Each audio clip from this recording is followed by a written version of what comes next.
Hello, I'm with Barry Trower, the renowned British physicist and microwave weapons expert, who has, in the course of a very long and very varied career, worked with the British Royal Navy and the British Secret Service, and is the leading world expert on microwave radiation.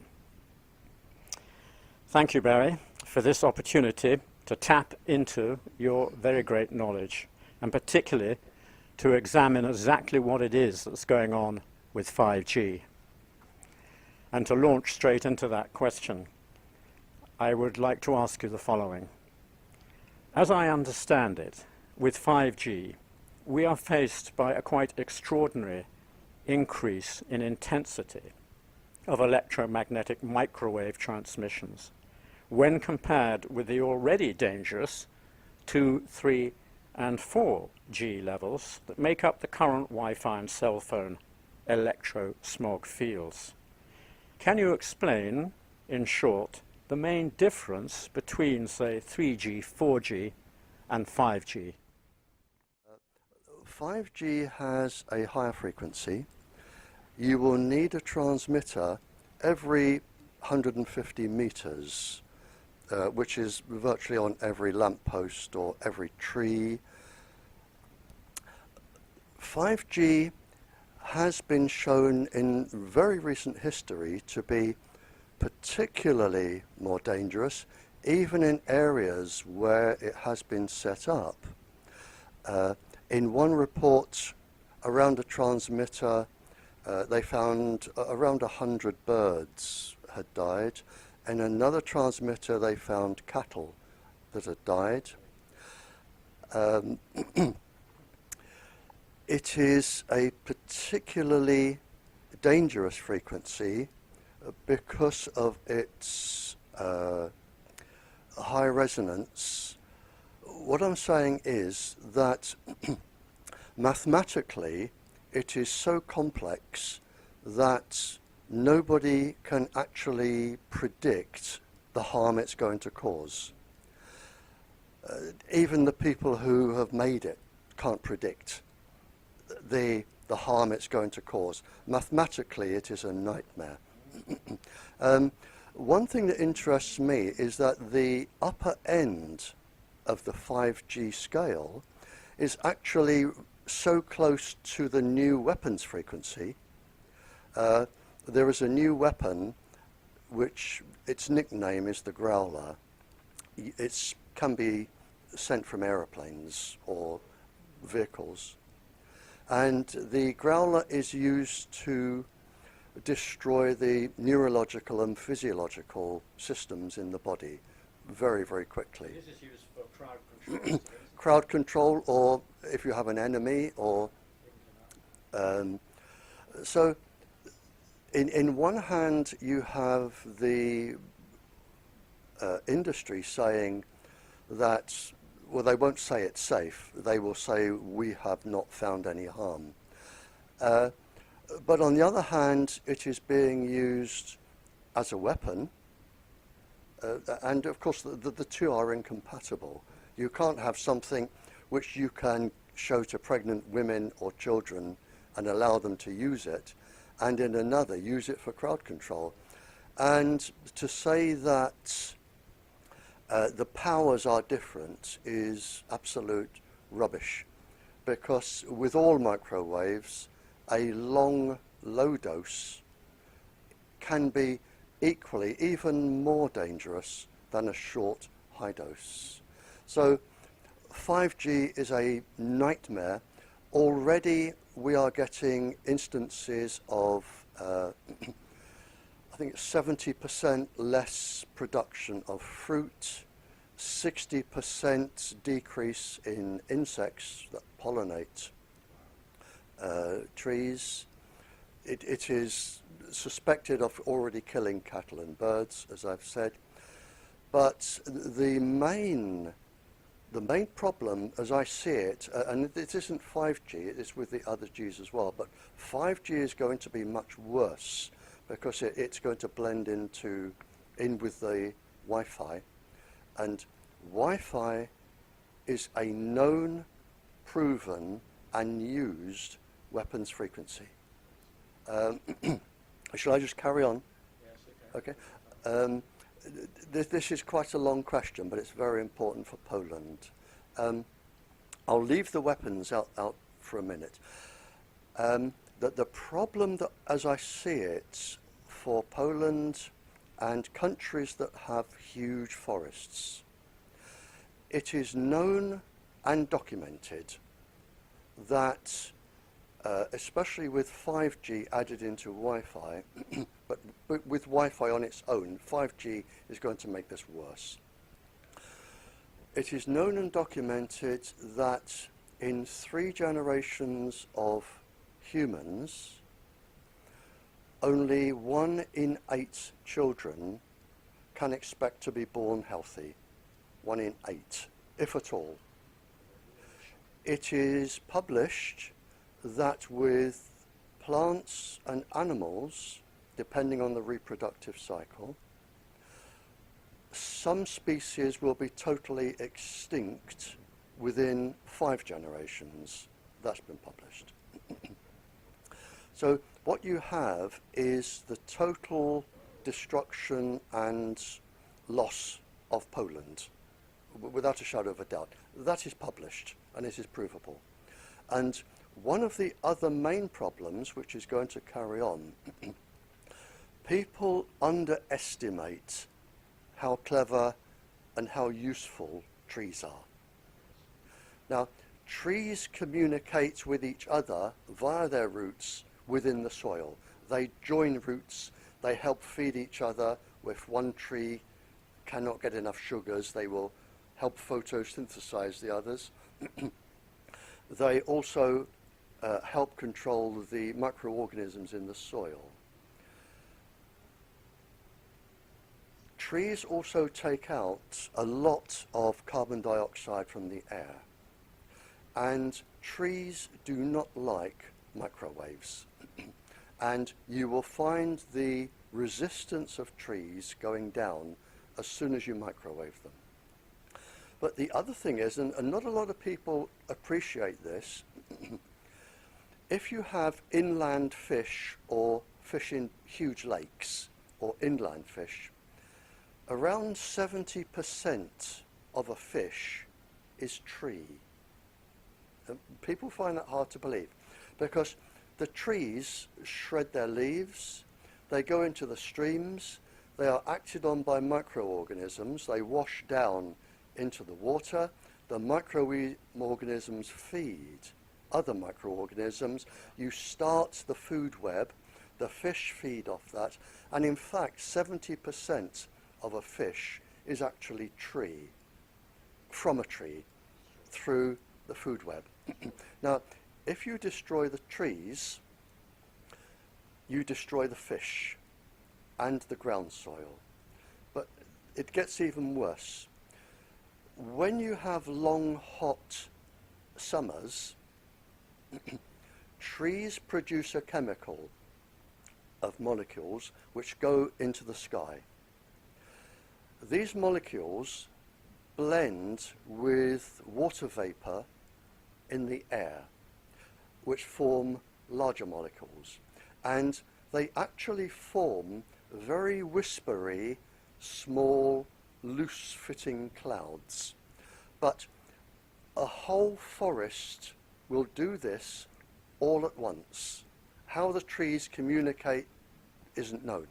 But it is known, and it is measured, that on very hot days, to protect themselves from overheating, trees will release these molecules and you will get whispery clouds above your forests and that provides shade which keeps the trees alive.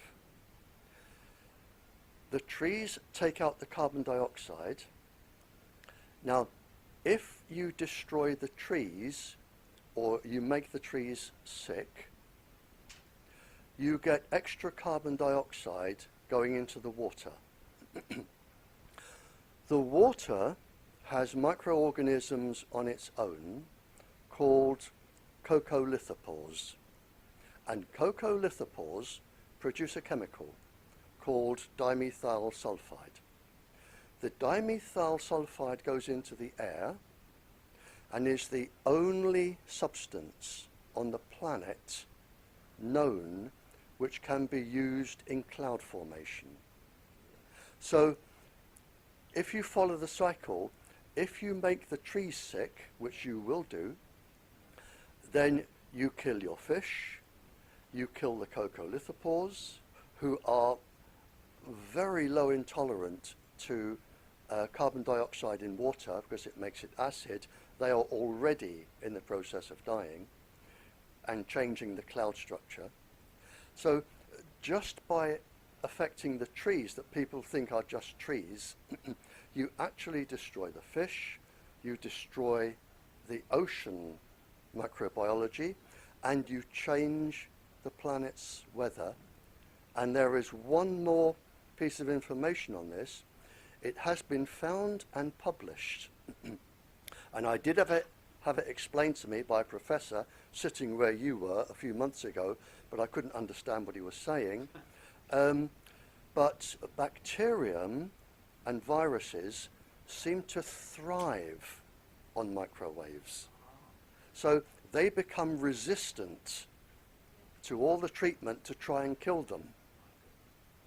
They seem to think, hello, we're in danger, we will multiply more quickly.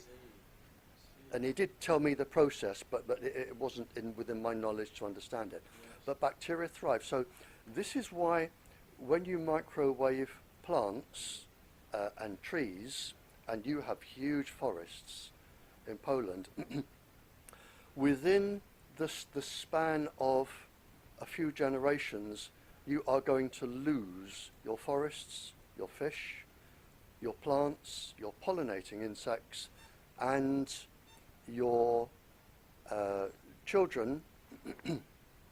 And it is proven, and I have the documents, you can expect only 1 in 8 children to be born healthy. And I'm sorry it's such a long answer, but 5G is going to exacerbate this, make it much, much worse, because the trigger for this was really Wi-Fi. When Wi-Fi came out, 1999, 375 huge companies used the Wi-Fi frequency, which is a known weapons frequency. That was really the trigger. 5G is going to make this worse. Well, so basically this is a war, a weapon of war, as you've pointed out. It cannot be compatible with a healthy lifestyle, so that's the first point. The second point about the trees, of course, is extremely alarming. I suddenly got the message from Einstein, Albert Einstein, who I believe said if we lose the bee population, the planet will be in very serious trouble. I immediately make a correlation there between what you're saying about the insect population. I have twice presented, we have a festival here. We have a festival here, the Glastonbury Festival. I have twice presented the environmental lecture to the Glastonbury Festival. One of them was on what I've already been talking about. The other was on bees. My bee lecture is on the memory stick, which if you can download it, my bee lecture is on there. And yes, it is well documented, well understood that you will lose the bees from microwaves. So this has been carefully avoided, talking about microwaves in relation to bees. We've heard about pesticides, we've heard about many things, but they've always steered clear of suggesting that microwaves might play a part in this. One other anecdotal piece of information concerning trees is that we've heard very recently that in England, where they are attempting to introduce the first experimental use of 5G, on lampposts in cities like Gateshead, for instance, and I understand in Bournemouth, possibly other places. They're actually clearing trees. I think possibly in Sheffield, actually. They're actually clearing trees from towns because they might interrupt the signal. That is correct, and they're also finding that insects are leaving the area. And in fact, it's not just bees, and for any scientists watching this, I'm talking about the cryptochrome pigment with the double electron absorption navigation system that insects, arthropods have, commonly known as creepy crawlies to most people, all flying insects, and they are responsible for pollinating 80% of the world's food, and we are destroying them in droves. You know, the information so extreme, so profound, so absolutely vital that I hope the audience is going to listen to this film at least twice in order to be able to take in the level of significance that you're describing. I understand that 5G operates on millimeter wave frequencies, very, very fast, short ones. You will describe that more accurately, I'm sure. Can 5G be used to specifically and even accurately target individuals, for instance, or cars or houses or even rooms within a house? In other words, that means, could it be used as a psychotronic weapon for population control? Yes, it could, but you wouldn't need to because it would do it anyway. The problem is all living matter, every single cell in every single living thing on the planet produces its own little waves around it. And all of the, it's difficult for people to understand, but every single cell in our body can communicate with every other cell in the body. The whole body is one big chatterbox of components talking to each other. And in an adult, you have around 10,500 biological structures which all talk to each other. And you produce a wave or a field, I won't get too technical here, around your body. There are people who claim to be able to see this field, and I believe they can. Yeah, and if anybody wants to see or demonstrate this field, it's very easy. All living things have it. Just take two ordinary eggs.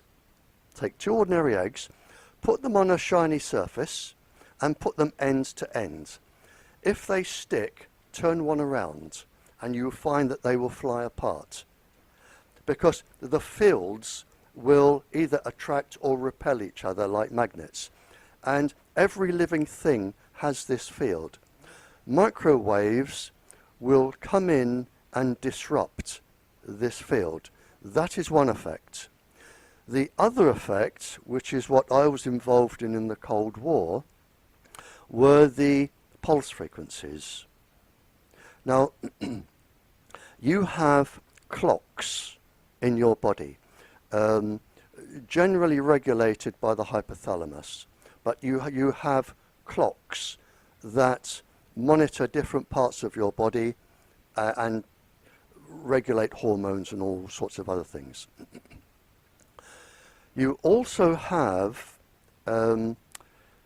structures, tiny molecule structures, which vibrate.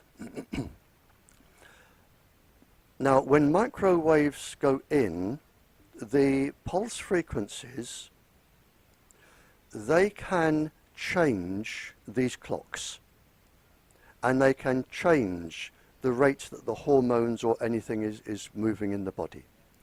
They can also, the word is resonance, they can also cause resonance in other parts of the body. Now, you have circadian resonant frequencies, and you have cyclotronic resonant frequencies. And you can grow in and out of these. So when an organ, let's say like the heart, is growing, when it is a particular size, it will meet the microwaves or the pulse frequencies, and it's like if you have a spinning top and then you just give it a little nudge and a little nudge, or you're on a swing and then you just lift your legs and you keep the swing going, and then you can make it go higher and higher. Microwaves can do this to the clocks and to the organs, and unbalance them and make them malfunction. Now, you can grow into this and you can grow out as the organ or the body or the cell changes size. And it is known to date that women have 13 different circadian resonant frequencies than men. So you could have a lady sitting in a room saying, I'm getting funny hearing, or I'm picking up voices, or I'm getting an irregular heartbeat, or something's going wrong. And the man could be saying, don't be stupid, go and see a doctor. Whereas in fact, she is picking up, or it could be a child, and the most susceptible human forms is the embryo within the first 8 weeks of pregnancy. That is very susceptible. So when I was talking to spies in the Cold War, for the years I did it, the spies that were using microwaves as weapons, I made a list of probably 30 or 40 frequencies that were known and used in the Cold War, mostly by the Soviets and the Americans, although we did as well, to cause cancer, neurological illnesses, drive people to commit suicide, breast cancer, that sort of thing. I had a list of 30 or 40 pulse frequencies which I collected from spies that would cause probably 50 or 60 neurological and physiological illnesses to the point of death. And several people have published this, the illnesses. I published the pulse frequencies. Today, I think the list stands at 750 pulse frequencies. 5G will make that much, much more. But it's not 750 where you get this or this. It is 750 factorial mathematically. That means you can have the effects of number 1 multiplied by the effects of number 2, number 3, right through 750. And some people who are electrosensitive and are having this affect them instantly, the symptoms are exactly the same as lead arsenide poisoning. You really just want to lay down and die. That is it. You really don't have the energy to move. And it is possible to change neurological structures and make people suicidal. And this is done both deliberately and accidentally. You will find around some transmitters, depending on what pulse frequencies they use, and they keep them secret, depending on what pulse frequencies, you will find mass suicides around some transmitters, 8 different types of cancers around others. You will find lots of varying symptoms, which are all known and predicted. But for the industry, for whatever reason, it is worth I think it now stands at it's 17, I was told $17 trillion that it's now worth.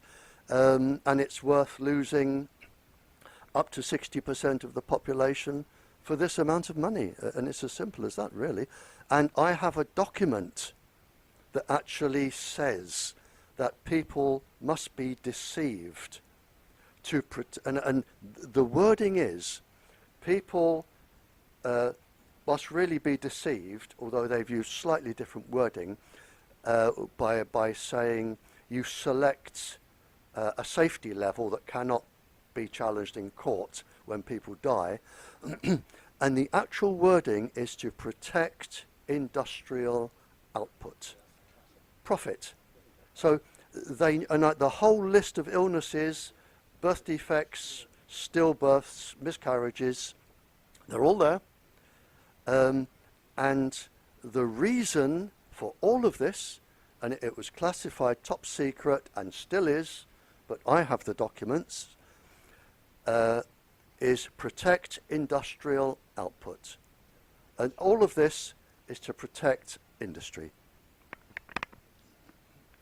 You know, Jadwiga Łopata, who's in the room with us today, and I were very involved in Poland in 2004 to 2006 in trying to prevent genetically modified organisms getting into the country. And we ran a campaign based on getting each Polish province to declare itself to be a GMO-free zone. We succeeded in this, and it led on to the chairman of each of those provincial boards to write to the Prime Minister and demand a ban of the import and planting of genetically modified organisms, and he actually did in 2006, which made Poland the first country in the world, I think, to ban GMO. But what I'm hearing from you is exactly the same message that we heard about GMO, which is that this is potentially an incredibly valuable, patented tool for, if you like, possessing other countries, challenging the existing status quo, dominating the marketplace, with something which is an entirely unnatural form, after all. So, as a further point to what you're actually saying already, would it be possible, for instance, to generate an artificial epidemic using 5G if you chose to do so? Brilliant question. I have said, when I'm talking to countries, I have said that, and you've covered quite a few points there, sir. First of all, this isn't all over the world. I suspect from my travels that 58% of the planet are taking avoidance action to prevent this happening. I do know that when I talk to royalty and leaders of governments, leaders of peoples, in the last couple of years, 17 countries have started to take very serious avoiding action. 42% of the planet, to my knowledge, isn't. And they are putting this, and this is one of the countries, this is being really forced out, and it's going into nurseries, schools, houses, it's going everywhere, absolutely unrestricted. You can't complain about it. It's just going up 42% of the planet. So you do have an imbalance, and I have said, to answer your question, when you look at we know the uterus can absorb 20% more radiation plus than the rest of the body because of the moisture content. We know you can have 40% more damage in the uterus. We know that the uterus does not have they're called protein 53 and the nuclear core complex. The uterus does not have the immune system that adults have for defense against this. We know that within 15 days of the uterus, cells can be programmed to develop cancer. We know microwaves can produce cells to develop cancer, and I can run through the whole process. we know that the thymus gland,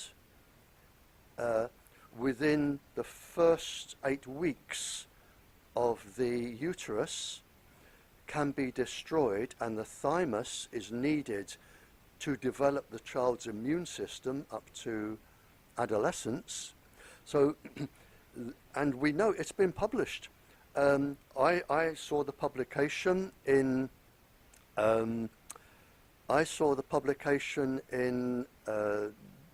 many years ago. I'm sorry, I'm being distracted. Can I just? Sorry.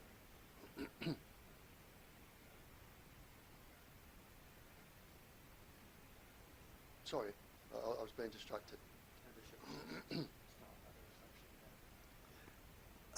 I read a paper that ladies who were exposed to a dose that an ordinary school child can get today in a hospital using a diathermy machine, which used the microwave, the Wi-Fi frequency, and the machine malfunctioned, and the hospital staff from there, 47.7% of the staff had miscarriages in the first, I think it was 7 weeks of pregnancy.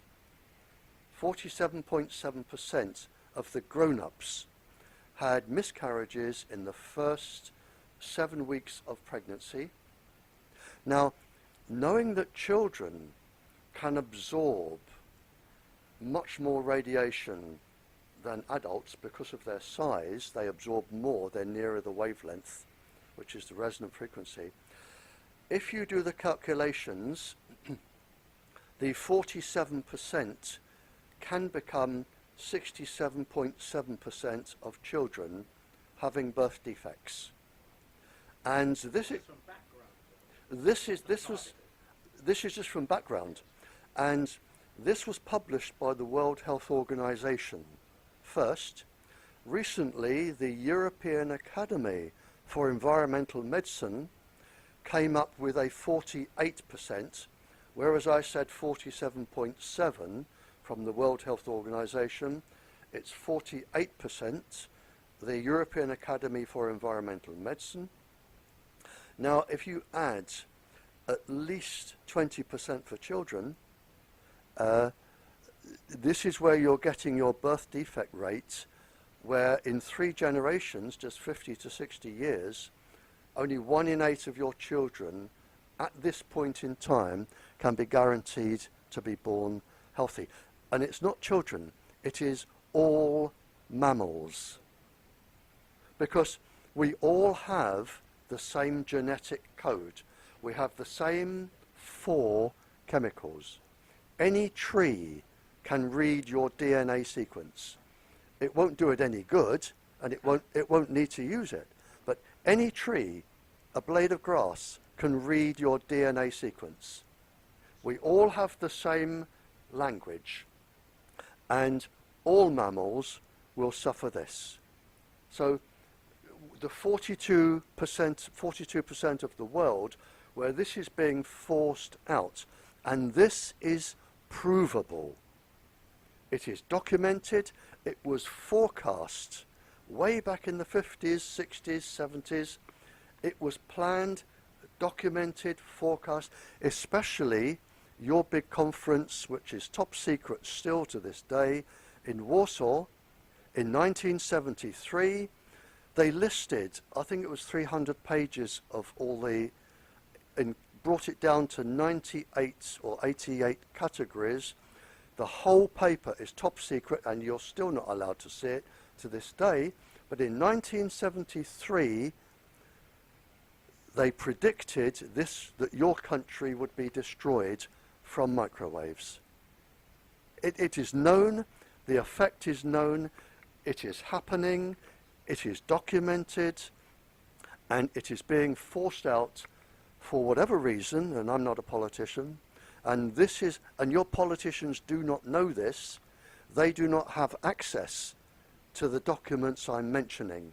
Even prime ministers don't have access to the documents that exist. Well, as I said before, this information is shocking beyond belief.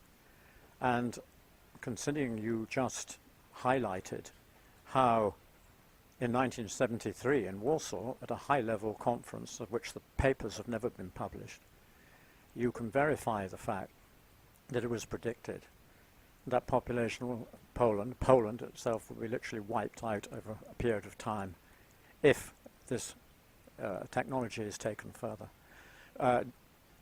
Do you have a message for the government, for the Prime Minister, even for the people of Poland in this respect? In other words, they'll be interested, the people will be interested in how to stop it. The government may know nothing about it. The message is in two parts.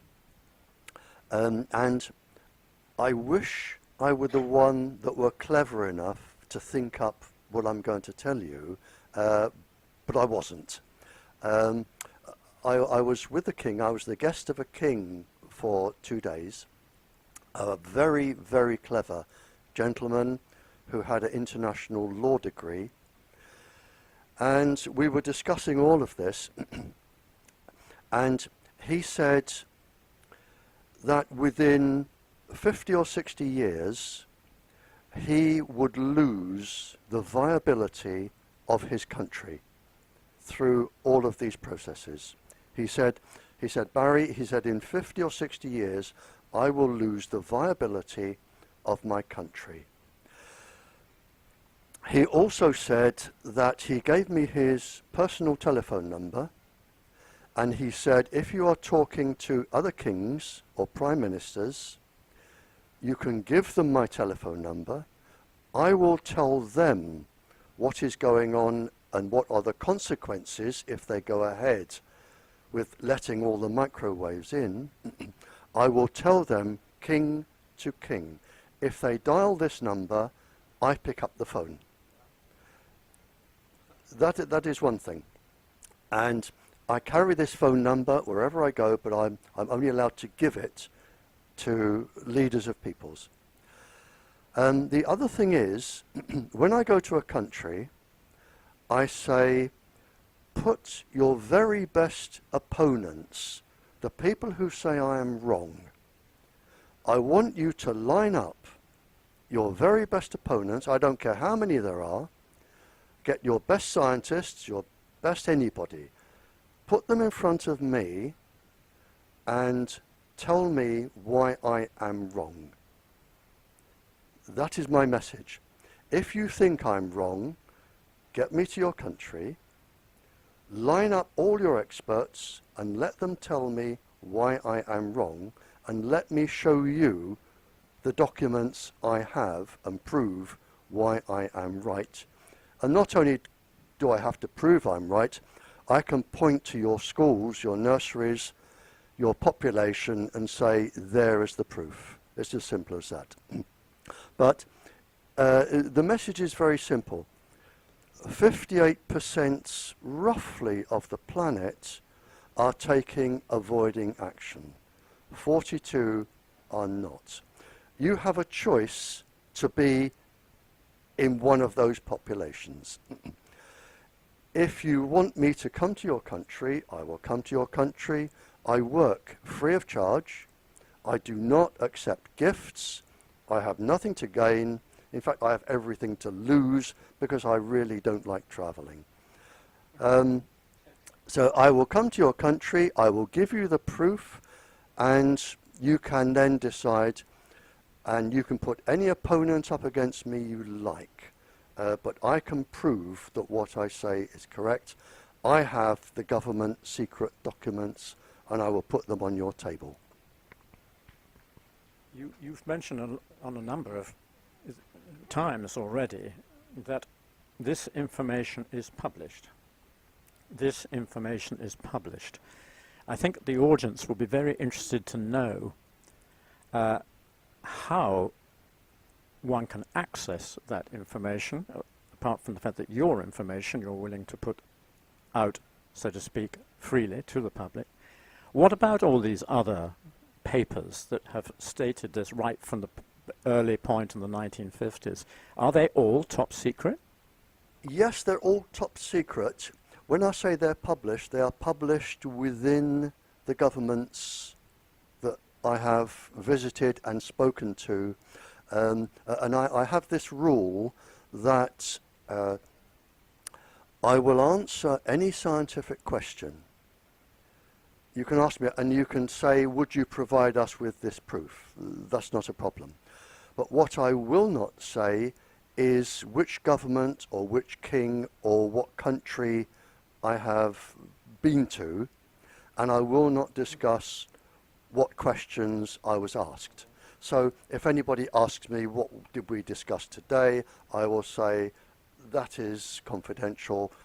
I will talk about your country and answer your questions. So the papers have been published within the areas I have been, but they probably keep them to themselves for security reasons, or they don't want the country that published the paper to come in and have a diplomatic argument.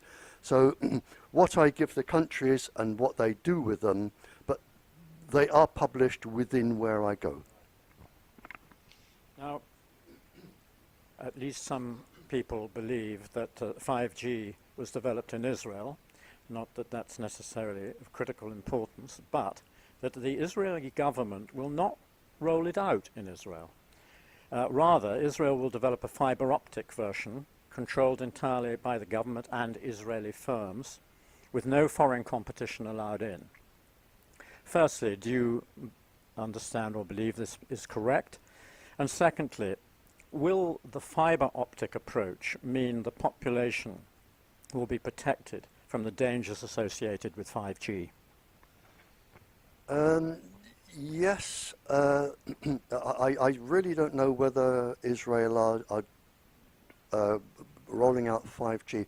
I do know because it is published in the international papers in open court that Israel are taking strenuous measures to protect nurseries, nursing homes, schools, libraries, kindergartens, children, that they are taking strenuous measures to protect their population. I also know, because I supplied evidence for this, and I'm not the only one, I'm not the cleverest person on the planet here, I do know that the Californian Fire Brigade, I think it's Law 649, they have been exempt exposure to 5G, the Californian Fire Brigade, because a survey was done with all emergency service personnel, and I wrote 2 safety reports for emergency service personnel condemning the exposure of microwaves, because they use them a lot, like the military. They found that after a 20-year study that every single firefighter within the study in California, every single one had a form of neurological damage or physiological damage, and it was published. And when 5G came out, they were exempt the added stress of 5G so that it wouldn't harm them anymore. But yeah. Yeah, but it's known. It's known that emergency service personnel, and as I say, I've written 2 safety reports. They're on that memory stick I'm giving you. The military just have to use it and suffer. They're not told. It actually says in this paper, when I said protect industrial output, and it also said to prevent, I think, the military knowing about it as well. But the military are very big. They are kept in the dark, which is why you get a lot of psychological damage from the military, because they are extensive users. but I do know 5G is, the fire brigades have been exempted, and there are other countries that are strenuously fighting against 5G now. Yeah, the fibre optic, none of this destruction is really necessary, because all you need to do is run fibre optic cable from source to the person that wants to use it. You can still have all your smartphones, all your cell phones. You can have everything you want, Wi-Fi and everything. You just send it through fibre optic cable. But the two reasons I can only think of why they won't do that. One, it probably cuts into the $17 trillion profit margin, or you deliberately want a country to be destroyed for whatever political or international reason. But but you do not need microwaves in the air.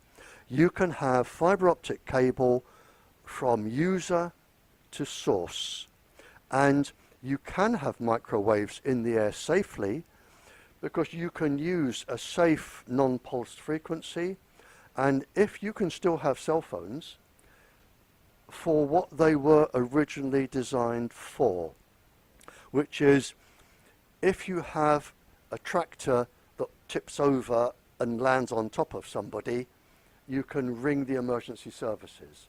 If you break down in your car on a country lane, and it is freezing, you can ring the emergency services.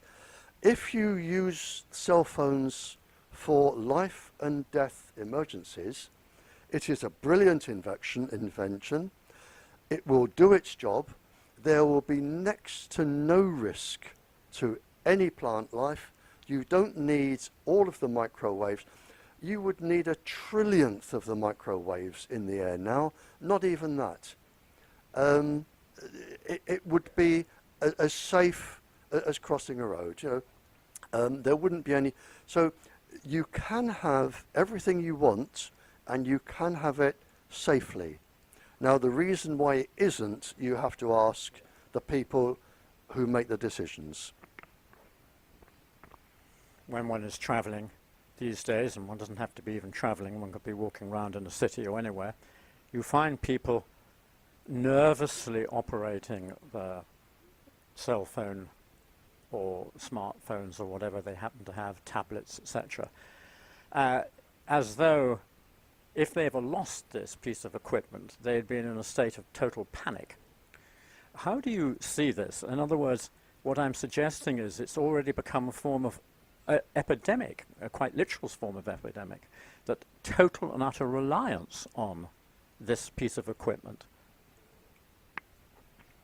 Very good question. There are two answers here. The first is it has been measured on public transport that you can be as much as 3,000 times above any safety limit. 3,000 times. Now, if you think about the driver or a conductor or a pregnant lady or a child, and some of these journeys can be quite long, that is not a good thing. Sorry, what was the second part of the question?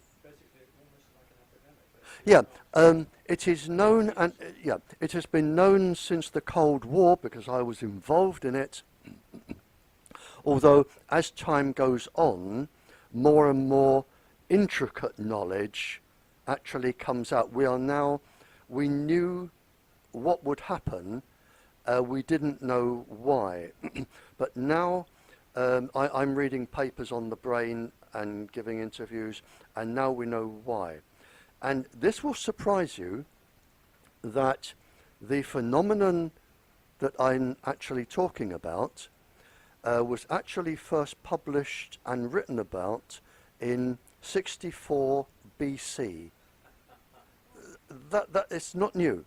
In 64 BC, a Greek living in Egypt by the name of Ptolemy, spelled with a P, He, a very famous scientist, and his work is still used today.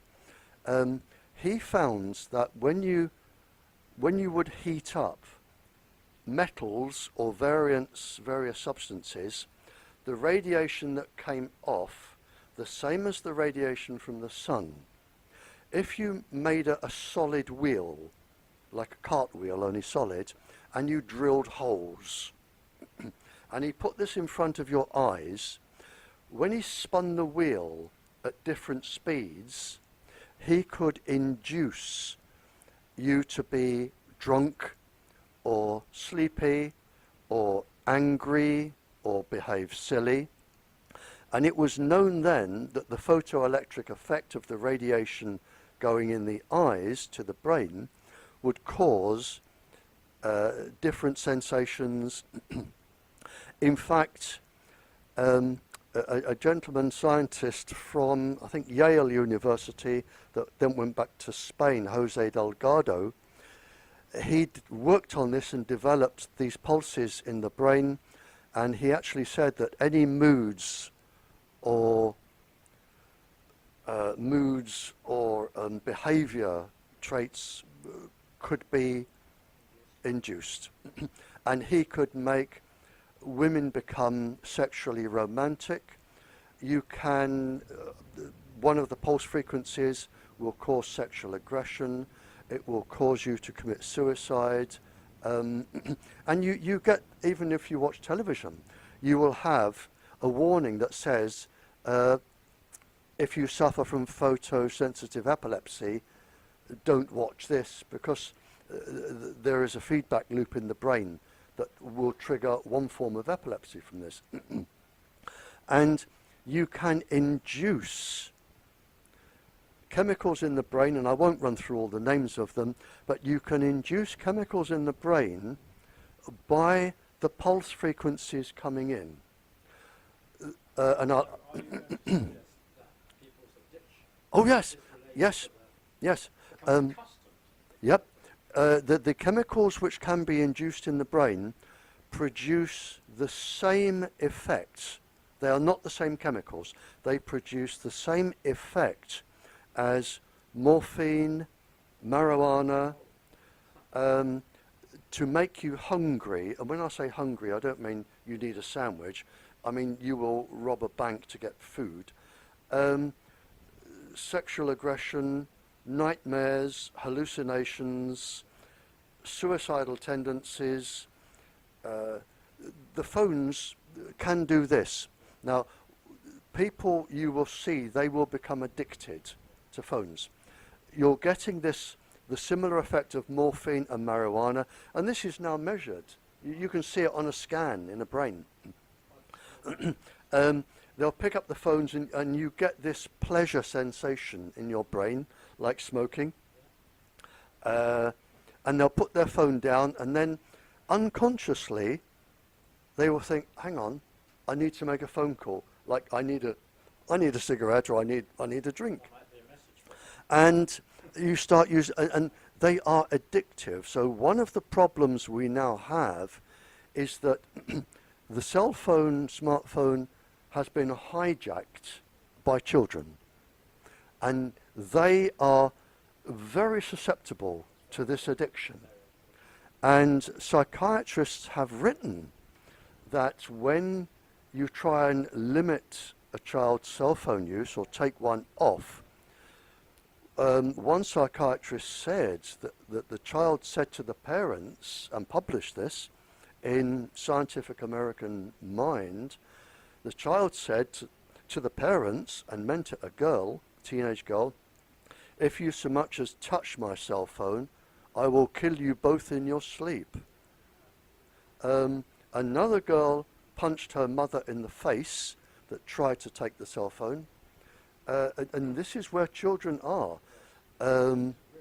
They are really addicted. So it's like giving children cigarettes and alcohol and marijuana and saying, enjoy yourself for as many years to get you hooked. Now we're going to take them away. You won't do it.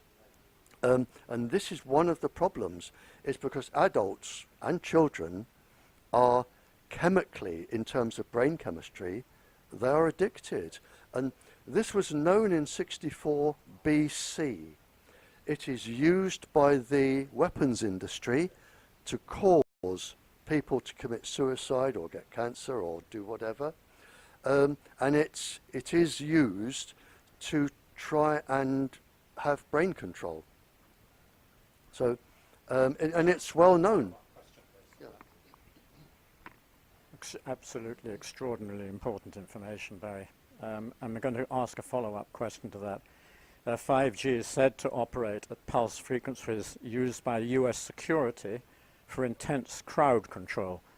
And that's going on a lot nowadays, as you've noticed, to try and keep people from ever making serious progress, any type of rebellion, you might say. Would you like to comment on that? Oh yes, the 5G, it's just above the top frequency of 5G is around 78 gigahertz. What's known as the growler, that comes in at around 90 gigahertz, which electronically and brain speaking is really no difference. The growler, I have known it to be tested on special service, military special service people, and it sort of brought them to their knees in seconds. It is for crowd control, which will cause severe neurological and physiological damage, which could be permanent. That could induce cancer, could induce any brain abnormality, and it is a weapon. And this is why I'm saying, well, if you've got a weapon here, giving a lower frequency doesn't mean that this is safe. It means it can be used as the same, only if it is a lower power. It will take longer. That's all. You can't have it both ways. But yes, it is used. It is known as the growler. It is made for firing or beaming from aircrafts. It can be used from vehicles. And it is the latest for crowd control. Now, in the rollout planned for 5G in the next 2 years, 1919, 1920, under, I believe, a title of something like Starlink, the gentleman called Elon Musk, who is one of the developers of the electric car, has brought a consortium of very big businesses together to launch an incredible number of satellites. Within 2 years, as I understand it, 20,000 satellites are supposed to be launched, which are going to cover the entire planet. As they say, every square inch of the Earth will be able to be under the effect, under the administration of these satellites, and they'll be able to absorb all the information that's going on anywhere, target any place on Earth. Aside from the fact of the pollution caused by trying to launch all these satellites, the kerosene, etc., what is it about the satellite factor that plays into the 5G, what we're going to see on lampposts, these boxes which send the signal to and fro to people's smartphones, the Internet of Everything, as it's now called? What role does the satellite play in connection with that? This is something, I think, quite technical but important for people to understand. There are many things. First of all, it isn't 20,000. It may be 20,000 satellites, but the actual number of transmitters going up is well over 250,000. It is high-level satellites, low-level satellites, drones, which will be solar-powered and just go round and round and round forever, and balloons, which will be solar-powered. The number, and I talk to military people around the world, the number is well over 250,000. For countries which allow it above them, and it's not going to be all of the countries, the people running the satellites will be able to, not that they will, but they will be able to control populations. They will be able to monitor every single piece of data that is being transferred around the country, and there will not be a single government or person's secret that can be kept secret. They can target any organization, any city, any type of block they want to. They can target any sports activity, any government activity. You can control thinking processes, and the information can be sold to people who want to buy it. There are lots of people who want to buy secrets. There are lots of advertising companies who want to buy things. The information can be sold. So it could be used, whatever your imagination can think up, there will be a way to use it. And once it's in the air, you can't, if 5G is on a lamppost, you can climb up and turn it off. If it's on a big tower, you can knock the tower down, as some countries are actually doing. You can take them down. But if it's on a satellite, how are you going to find out where it is? How are you going to track the drone or the balloon? How are you going to see it? And how are you going to cut out, it's like the Sky television.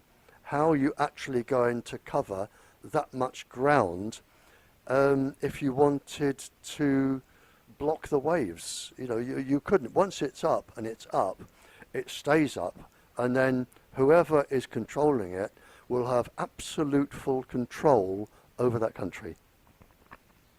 Well, just to mention three names: the Boeing Corporation, Google, and Richard Branson's airline, Virgin Airlines, are just three of about 20 consortiums that are pumping vast amounts of money into this. Yeah, one thing is that the people doing this may be innocent. For instance, you can buy a cell phone and the company selling it to you may be legitimate.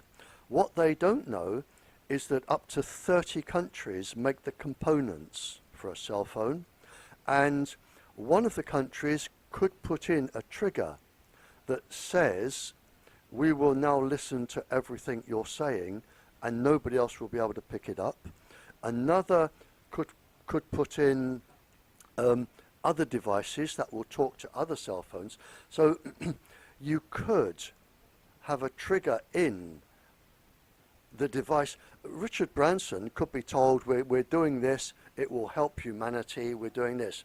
But the people making it will say, okay, but we're also going to put in this and this and this and this, and we can activate it from another satellite. You won't even know it's there. You won't even know it's activated.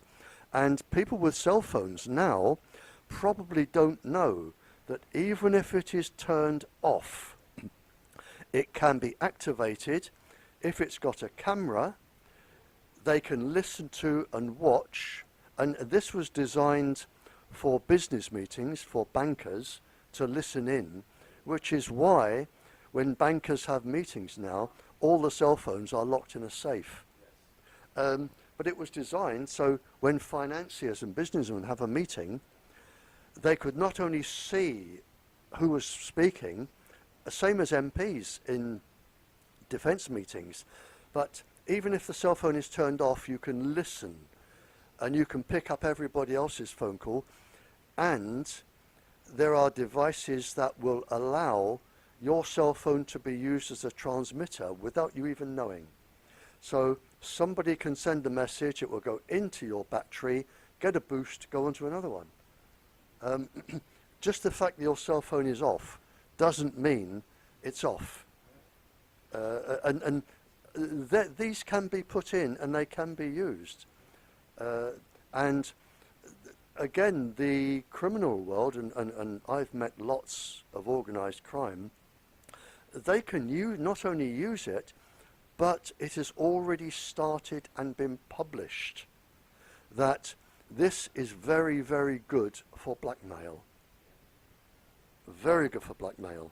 And people are being told, and we've had our health service hacked, where the hackers said, we will publish everybody's medical reports on the internet, and you're talking about people with AIDS or psychological, you know, unless you pay us a certain amount of money. We've had our health service hacked.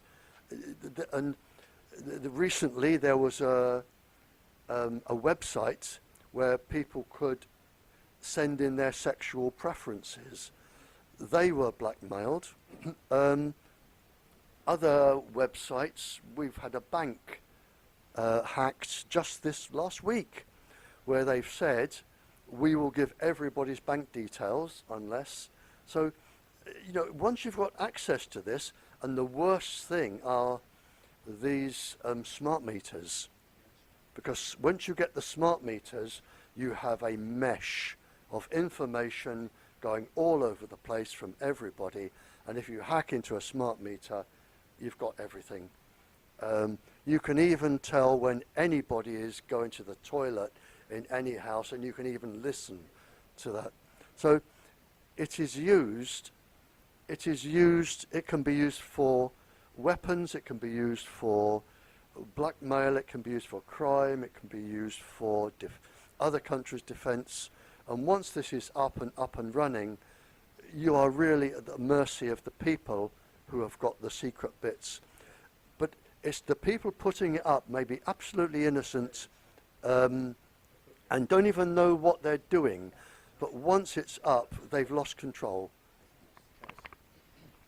I wonder if you can tell us at least some of the names of the countries which don't want 5G. I mean, this is an extremely interesting point, because after all, if the world is going to be, so to speak, divided between those that do and those that don't, the ones that don't already have extremely good evidence for why they don't, and can be extremely influential on the ones which are in between, you might say. Right, I do know, you're into a sticky point here. I do know that the last 17, I don't know, when I go to a country, I often meet a leader of another country. The last 17 leaders that I have spoken to, I have had feedback, because they say, how can we stop this, or what can we do with this? The last 17 countries are actively now doing something, and most of their work, you have to appreciate that not even kings can take on the industry. In fact, kings are usually shareholders. Royal families, if somebody comes to your country and says this is harmless, they're radio waves, we will also get you $100 billion, and they'll sign here. What the countries don't realise, and this is a brilliant question. What the countries don't realise is when you sign here, you sign to say that if you decide to take the system out, you will pay the company all the revenue it would get had the system been there. And you are really locked in this legal loop. They say, well, look, we have signed to say, yes, we can have it taken out, but we must carry on giving the company all of the money they would have earned had it been left in. But that's not necessarily the case. And I say no. We're back to secret documents. Because if you were lied to when it went in, now you have legal grounds for stopping it because it was lied. You were lied to. Because government documents actually predicted this, and they actually say that they will get this, and sensitive people will suffer from this, and all sorts of things will happen. It's listed and documented. The Warsaw document, the United States Defense Intelligence documents, other documents. So if you were lied to, so the last 17 countries I've been to, or not countries, the leaders, they go to their legal people. Yes, they have been lied to, the same as Poland will have been lied to. It's the only way. If they come to you and say, we're going to destroy your country and only 1 in 8 of your children is going to be born healthy, we're going to ruin your plants, you won't have any cattle left, and your food production will be zero, you're not going to sign. So you are lied to. It's as simple as that. Now, they are looking at the legal way, and they are doing it in steps. They are saying, we are taking this out of here because you didn't tell us this, and they're doing. You can't just throw everything out. But what you can do with the industry is you can start with kindergartens, nurseries, because the safety levels only apply to adults. So there is your, and they wouldn't have told you that. So if the safety level only applies to adults, straight away you've got all your children, so you can take them out of schools, kindergartens, nurseries, hospitals. They also mention sick people, so you protect all sick people. Old people, you can protect old people. Then you, and what the industry don't do, they are supposed to survey the area for sensitive people and children, and it actually says special consideration must be made. So once you start doing that, now you can legally start getting it. And then you can start leaning on the industry and saying, look, lose some of your $17 trillion and fix fiber optic cable, or we will go to the World Court. And we will, and there is a list, and I have a list of 20 people, and I know one that is already been named for who should, a solicitor has already named one person, a ringleader, to be taken to the World Court for crimes against humanity. And the damage, and I have said this when I'm talking to countries, you will suffer more, no shadow of a doubt. You will suffer more than your plague in the 1340s and 50s and your plague in the 1600s. This will be worse than both plagues. But you can go to the World Court, and I have known there is a professor who I know because I've sent the information. A professor went to the World Court with 5 other professors to stop this on the grounds of genocide. It is genocide. Yep, it is absolute genocide. And steps are being made to go to the World Court and name individuals. At the moment, with 42% it's being rolled out, but can I name the 17 countries? No, because it is a private conversation and they are in legal processes, and if I named it, the industry will be monitoring every word of this, and they will say, right, target this country, get your lawyers over there, and they have really good lawyers. And I went to one court case, and the first Land Rover was full of men with white wigs, wool white wigs, and the second Land Rover was people who carried their papers for them. I mean, they turn up in force with their legal experts. So, yes, I do know the last 17 countries, yes, they are taking action, and it can be taken, and you can win, but you need a team of very good lawyers, and you need the documents I have. We're getting close, I think, to the end of this session. I did have a question which it might have partially answered already, but I would like to go back to it. And actually based on a testimony you gave to the United States District Court of Oregon some time back, and I'm literally copied this down because I thought it was so interesting.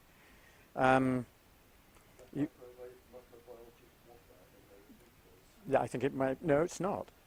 I'm going to read what you said. To my knowledge, this is in front of the district court in Oregon.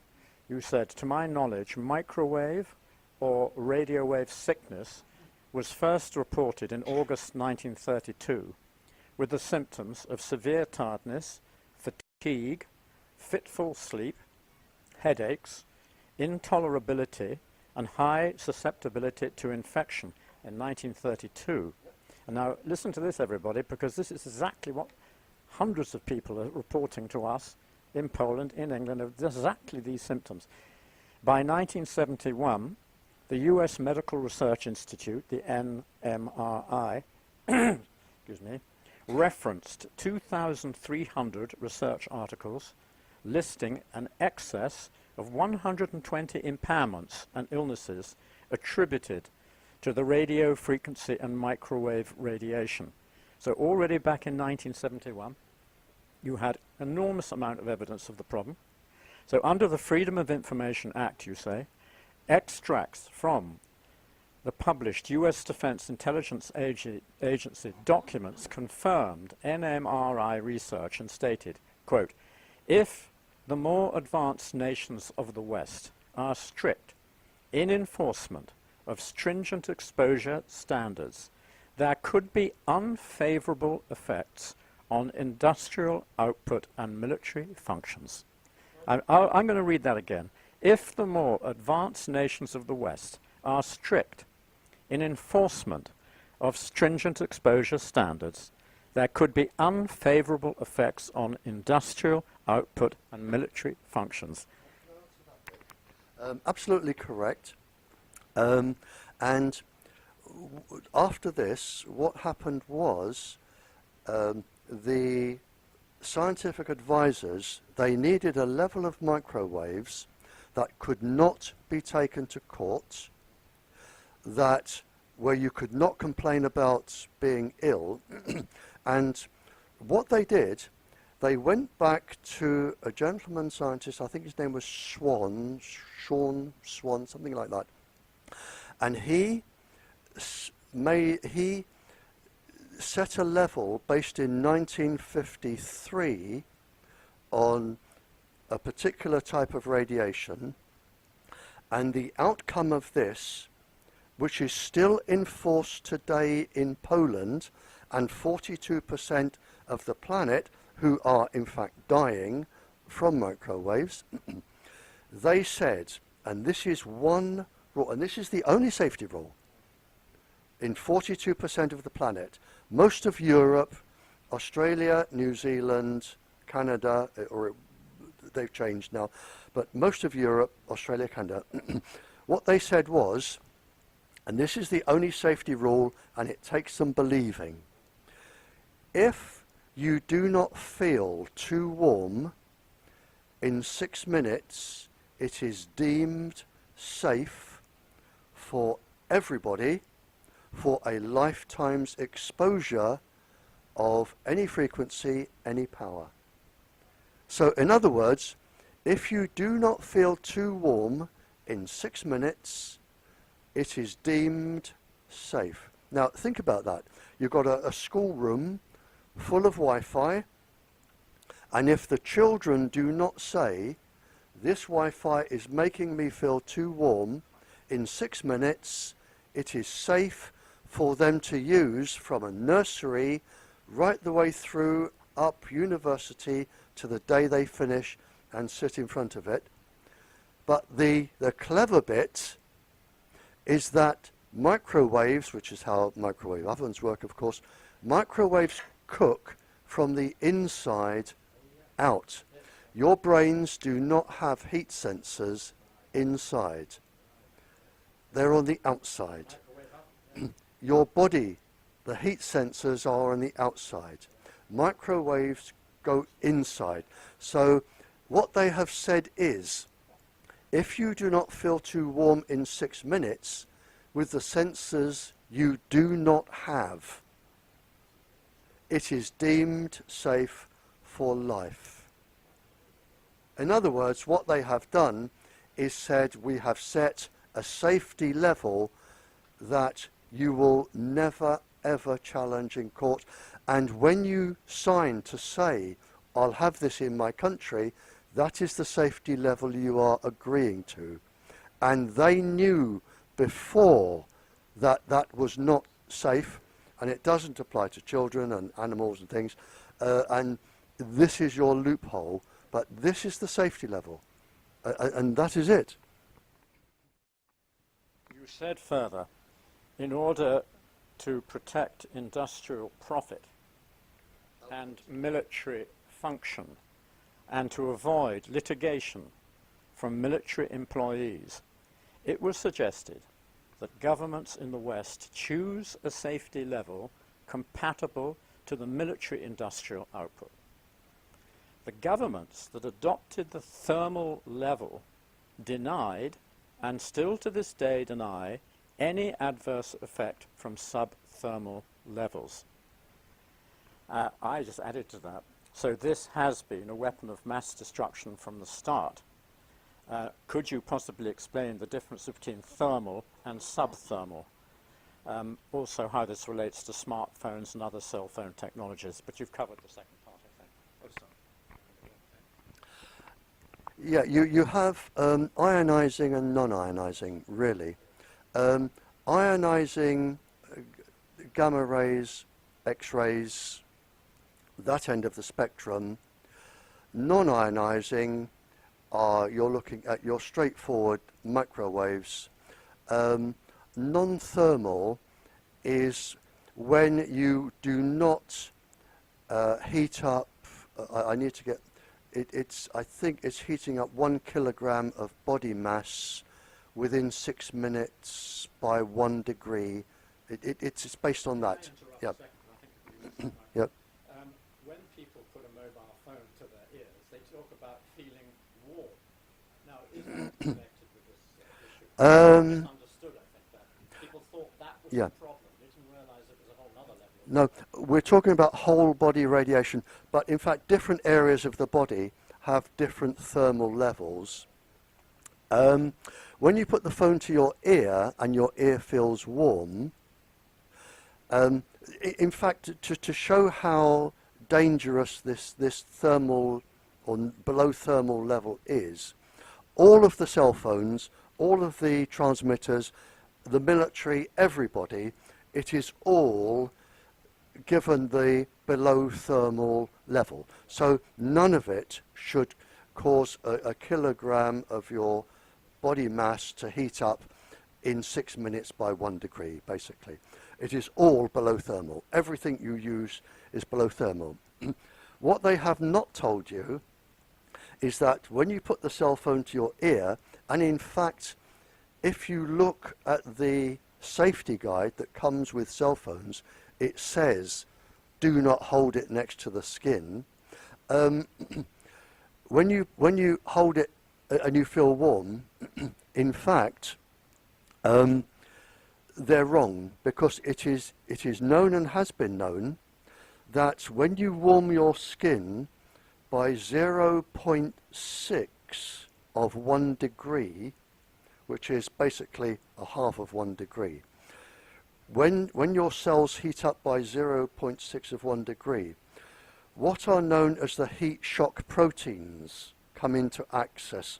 The cell realizes it is in danger and starts a mechanism like a scaffold around the cell to protect it.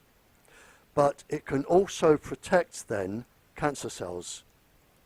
And so what you can do once it's 0.6 is you can start protecting cancer cells from the rest of the body to destroy.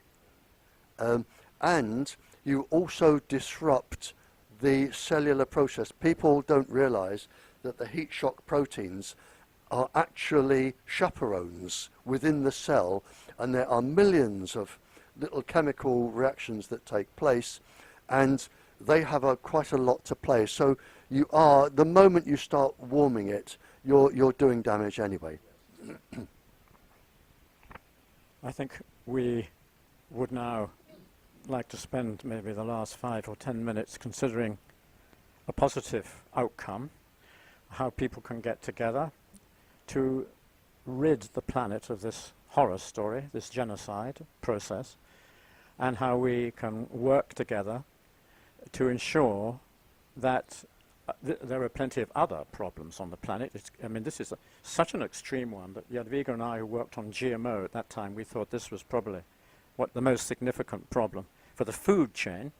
But now we see that these emissions, in fact, are also deadly to the food chain itself, let alone the GMO side.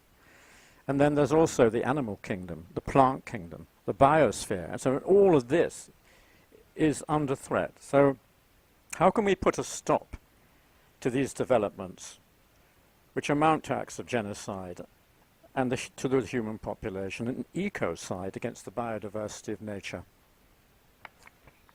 Well, it's easier said than done, but you have to go up against now the most powerful industry that the planet has ever known. In fact, the industry is so powerful it can buy governments, and there is a way to control this, and to control this you take as many microwaves out of the air as possible. Everything can go on fibre optic cable. You can have cafes and transport where you plug in to fibre optic. Libraries can have fibre optic cable. Schools, houses can be fitted with that. So you take out all the microwaves from the air and you leave it, which is what it was originally intended for, as a life and death emergency. Then there is no problem. But what you've got now are children and people who are chemically hooked on cell phones, and they are going to destroy the planet that they're living on. It is a total re-education system. The other thing that some countries are doing is they are setting up white zones. White zones are now parts of country where there are no microwaves allowed. This is why they want to put up satellites to come down, and people can go and live in white zones. And you can grow your own food and do your own thing. So there are white zones. We will reach a crunch point whereby, like with smoking, you can only lie to so many people for so long. And when there have been too many funerals, particularly children, somebody is going to say, we've made all the money we're going to get out of this. You can't take us to court, but we can't risk the planet anymore. Now we'll have a new system, and the new system they're working on is light. Instead of microwaves, they're using light. I first saw a demonstration of this in 1982. So they're only going as long as they need to make as much as they can. The fact that people are going to die is really irrelevant. Maybe in 10 years, 15 years, you will have all fibre optic cable. You will have light instead of microwaves, or a different light frequency. That is coming in now. They're perfecting it. And then the people in the future will say, well, how on earth did they get away with microwaves killing that many people for so long? The same as we said, and I know the answer, why did smoking keep going for so long when it was known in 1599 how it caused cancer? Or why was lead put in petrol and kept for 30 years a secret, diesel and all the other things? And it is industry, like you read out, it is industry saying, we are going to make as much from this as many of you that die have to, that's par for the course. It's unfortunate, but there you are. You can't take us to court because we are invincible, and there you are. Yeah, and that's it. But there is a light at the end of the tunnel. It can't go on because even the people making their trillions will want to live somewhere. And the time will come when they will stop it. They will get rid of the microwaves, use light, fibre optic cable. We breed a new breed of children who are not chemically addicted.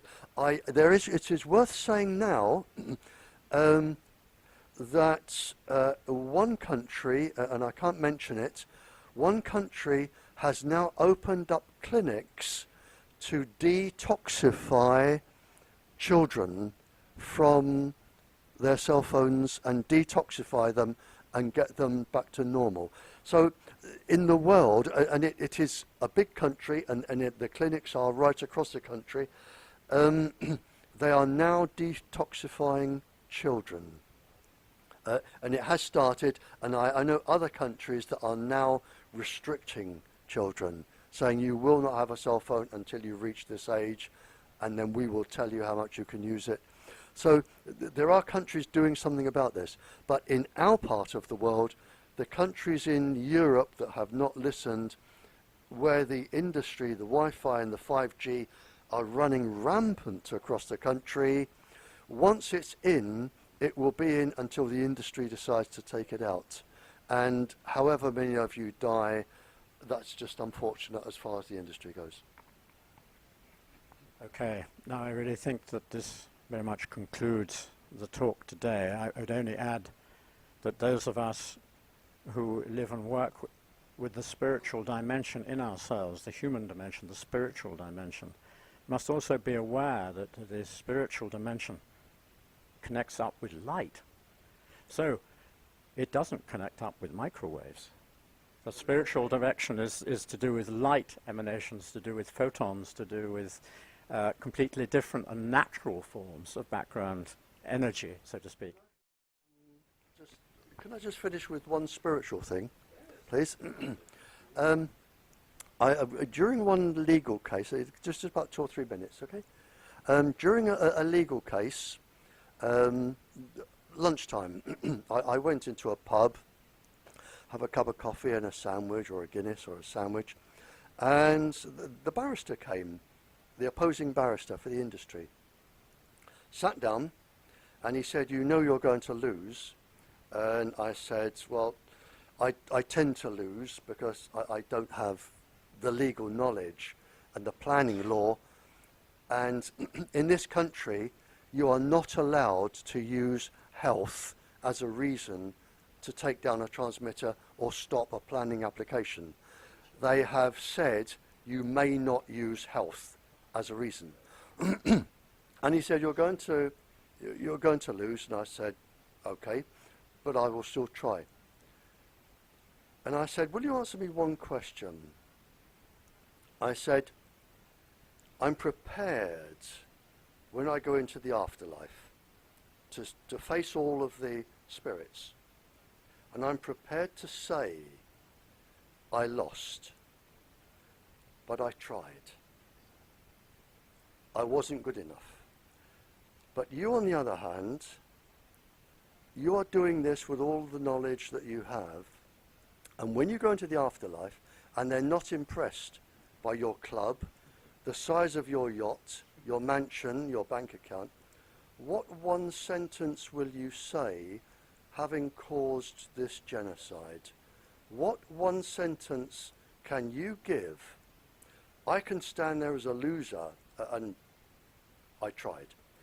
What one sentence will you say, please tell me, where there is no lying, because they can look right through you? When you face the judges, what one sentence will you say to justify genocide?" And he thought about it. He didn't answer. He went away and he won. But that is what I would say to your decision makers in Poland. One day, you will face your judge for genocide. Well, Barry, that's a very appropriate ending. I'm not going to attempt to add anything to that. I just wanted to say on behalf of us all, and to the thousands and I hope millions that watch this program, this has been an extraordinarily important 2 hours or so we've had. We've all learnt things which I think we're going to need a couple of days to absorb and to really feel the weight of. And then we're going to set about the work we need to do to save Poland, and not just Poland, Europe, the world, etc. And you will be largely responsible for the fact that we have that courage and that energy. Thank you very much indeed.